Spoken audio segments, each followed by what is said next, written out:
Okay, hi everyone. It's the morning after the Hills Winter Sleepout, and I just wanted to share why I became involved.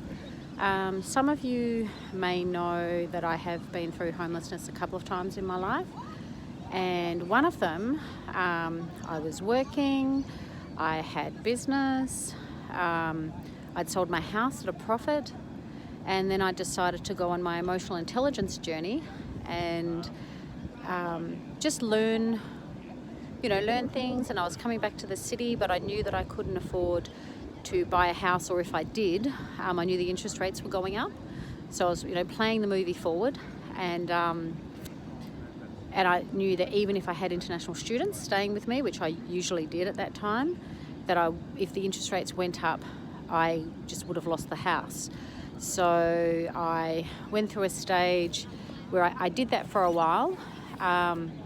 But then after that, I decided, okay, I'm going to go into house sitting for a while and just decide what I want to do. And I spent some money on upskilling to learn how to handle money at a much higher level than I had done in the past.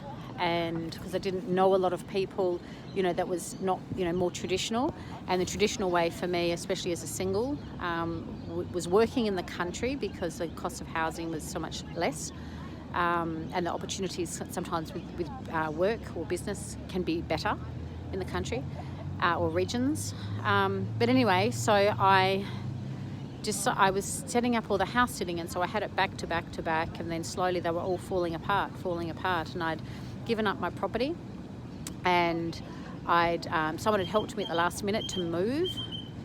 And so what should have been a 2-day move became a 1-day move, which meant I had 3 carloads because I had my home office that I hadn't packed up yet, because I was going to do that later that day. And then I moved into somewhere where I was supposed to be staying, I think for 6 weeks or a couple of months or something. And then that night I had a phone call, or the next morning I had a phone call and said, that a family member had been waiting for a life-saving operation and their name had come up and they were on their way home. And I'm like, oh my gosh, where do I go? And usually I would have friends that I could go and stay with, especially when I got back from, those of you who know me, I used to live between Australia and Indonesia. And so when I came home, I might stay with friends for a while until I found another place. And anyway, I didn't have anywhere to go. And it's like, oh my gosh, what do I do?